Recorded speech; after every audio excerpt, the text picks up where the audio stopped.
శ్రీ గురుభ్యో నమః. శ్రీమాత్రే నమః. మా భక్తి టీవీని ప్రోత్సహిస్తున్నటువంటి మా ప్రేక్షకులందరికీ ధన్యవాదాలు తెలియజేస్తూ 28 సెప్టెంబర్ 2025 నుంచి 4 అక్టోబర్ 2025 వరకు గల కాలానికి రాశి ఫలితాలు తెలియచెప్పుకుందాము. ముందుగా గ్రహ స్థితులు, ఆ తదుపరి సమ్మేళనాలు, ఆ తదుపరి విశేషాంశాలు. మిథునంలో గురువు, సింహరాశిలో శుక్రకేతువులు, కన్య రాశిలో రవి బుధులు, తులారాశిలో కుజుడు, వృశ్చిక రాశిలో చంద్రుడు నీచ, అలాగే రాహు గారు కుంభరాశిలో, ఇక వక్రించిన శని గారు మీనరాశిలో ఉంటూ ఉండగా, వారాంతంలోకి వచ్చేటప్పటికి బుధుని యొక్క సంచారము కుజునితో పాటుగా తులారాశిలోకి వచ్చి ఉన్నది. అలాగే చంద్రుని యొక్క సంచారము రాహు గారితో కలిసి ఉన్నది. గ్రహ స్థితులు ఈ విధంగా ఉండగా, ఇక సమ్మేళనాలు, చంద్ర రాహువుల సమ్మేళనాలు మానసికమైనటువంటి అశాంతిని సూచిస్తూ ఉంటాయి, అస్థిమితాన్ని సూచిస్తూ ఉంటాయి.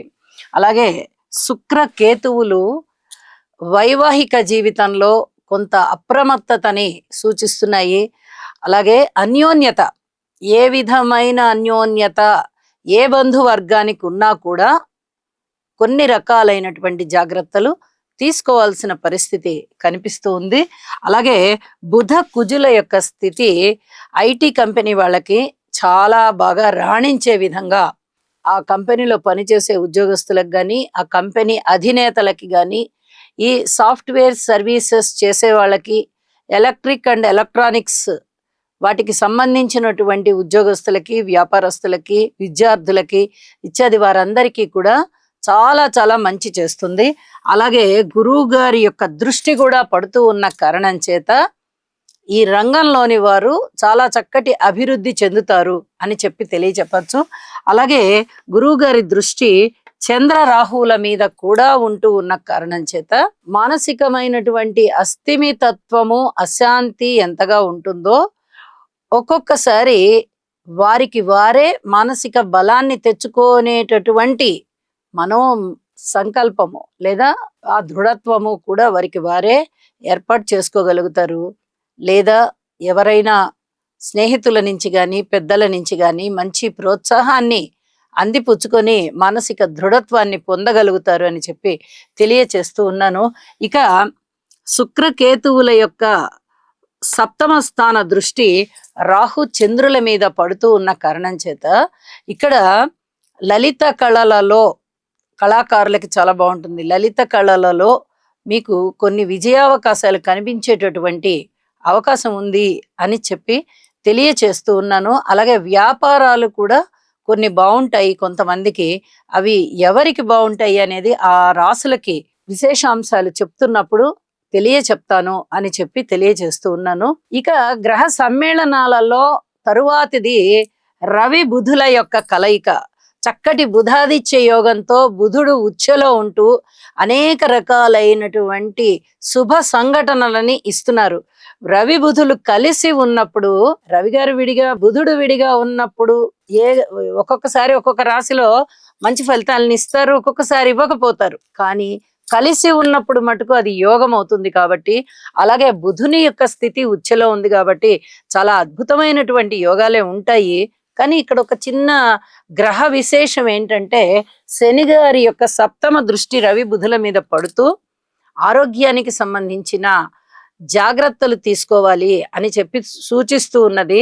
ఈ రక్తానికి సంబంధించి, చర్మానికి సంబంధించి, ఇలాంటి వాటికి సంబంధించి కొన్ని జాగ్రత్తలు తీసుకోవడం అయితే తప్పనిసరిగా ఇక్కడ గ్రహస్థితులు తెలియచెప్తున్నాయి. అలాగే వైద్య విద్యార్థులు కానీ, వైద్యానికి సంబంధించినటువంటి వ్యాపారస్తులు కానీ, లేదా వైద్యులు కానీ చాలా చాలా బాగుంటారు. అద్భుతమైన ఆదాయాలు ఉంటాయి. ఇక రాసుల్లోకి వెళ్దాం. మకర రాశి. మకర రాశి వారికి 2 గ్రహాల యొక్క అనుకూలత మాత్రమే సిద్ధిస్తూ ఉన్నది. అయితే వీరికి పరిహారాలు అనేవి తప్పనిసరిగా చేసుకోవడం ద్వారా చాలా అనుకూలతలు సిద్ధించబోతున్నాయి. ఇప్పుడు తృతీయ స్థానంలో శని గారు బాగున్నారు, షష్ఠ స్థానంలో శుక్రాచార్యుల వారు బాగున్నారు. అయితే మనోబలం బాగుంటుంది, బంధువుల యొక్క ఆదరాభిమానాలు బాగుంటాయి. మీరు ఏదైనా ఒక పని అనుకున్నారంటే అది కార్యసిద్ధి కోసం మీరు చేసేటటువంటి కృషి ఏదైతే ఉందో ఆ కృషి అంతా బాగుంది. విలువైన ఆభరణాలు కొనుగోలు చేసుకోవడానికి కావలసినటువంటి ధనాన్ని కూడా మీరు సంతృప్తిగా అమర్చుకోగలుగుతారు. అయితే ఆదాయం కొంచెం పెరగాల్సి ఉన్నది, ఇంకా పెరగలేదు. కుటుంబంలో ఐకమత్యం ఉండవలసినంతగా లేదు. అన్నదమ్ముల యొక్క సహాయ సహకారాలు కాస్త బాగుంటూ ఉన్నప్పటికీ పూర్తిగా అవి అక్కరకి వచ్చేటటువంటి పరిస్థితిలో కనిపించడం లేదు. అలాగే మాతృవర్గ రీత్యా కూడా కొన్ని రకాలైనటువంటి ఇబ్బందులు కనిపిస్తున్నాయి. ఇక సంతాన రీత్యా ఓర్పు కలిగి ఉండాల్సిన పరిస్థితి ఉంది. అలాగే దత్తత తెచ్చుకున్నటువంటి సంతానం విషయంలో కొద్దిగా ఆ పెంపకం విషయంలో మరిన్ని జాగ్రత్తలు తీసుకోవాల్సి ఉంటుంది. ఏదైనా రుణభారాలు పెరిగేటటువంటి అవకాశము, చిన్నపాటి అపవాదులు మీ మీద వచ్చేటటువంటి అవకాశము, భార్యాభర్తల మధ్య అన్యోన్యత లేకుండా చాలా మానసికమైన వ్యధ కలిగేటటువంటి అవకాశము, ఇవన్నీ కనిపిస్తూ ఉన్నాయి. ఉద్యోగ జీవితంలో కూడా పూర్తిగా ప్రశాంతత లేని విధంగా ఉంది. మరి లాభస్థానంలో చంద్రుని యొక్క సంచారము బాగుంటూ ఉన్నది. అందుకు ఏమీ మీకు అనుమానం అయితే అవసరం లేదు.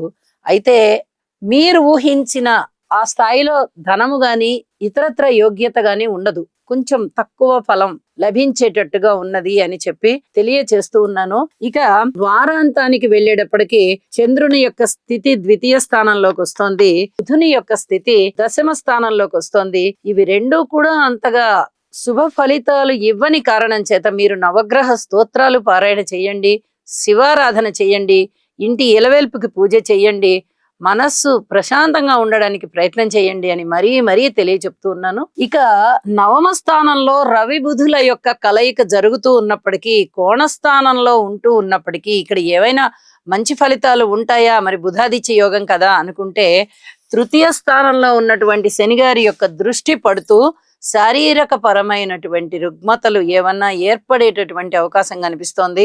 ఇందుకు గాను ఔషధ సేవ చేయవలసినటువంటి పరిస్థితి చాలా స్పష్టంగా కనిపిస్తూ ఉన్న కారణం చేత మకర రాశి వారు ఆరోగ్య విషయంలో కూడా జాగ్రత్త తీసుకోండి. అలాగే ఇందాక మనం చెప్పుకున్నట్టుగా కుటుంబ రీత్యా కూడా జాగ్రత్తలు తీసుకోవాలి. అన్నదమ్ముల సహాయ సహకారం మీరు ఊహించినంతగా బాగోకపోవచ్చు, బాగున్నప్పటికీ మీరు ఊహించినంత, అంటే మీరు వాళ్ళు ఏదో కొంచెం సహాయం చేద్దాంలే అనుకుంటే, వాళ్ళు ఏదో 5,000 10,000 ఇచ్చి సహాయం చేద్దాం అనుకుంటే మీరు ₹1,00,000 కోరుకుంటే అంత అవ్వదు కదా. ఆ స్థాయిలో సహాయ సహకారాలు అందకపోవచ్చు. కాబట్టి నిరాశ పడకుండా మీకు ఎంతవరకు సహాయ సహకారాలు ఉన్నాయో అంతవరకే తీసుకొని దానితోనే తృప్తి పడండి అని కూడా తెలియచెప్తూ ఉన్నాను. ఇక పరిహారాల విషయంలో తప్పనిసరిగా పరిహారాలు చేసుకుని అప్పుడు మీరు సంతృప్తిగా ఉండడానికి ప్రయత్నం చేయండి. ఇది చెప్పదగ్గ సూచనగా తెలియజేస్తూ శుభం.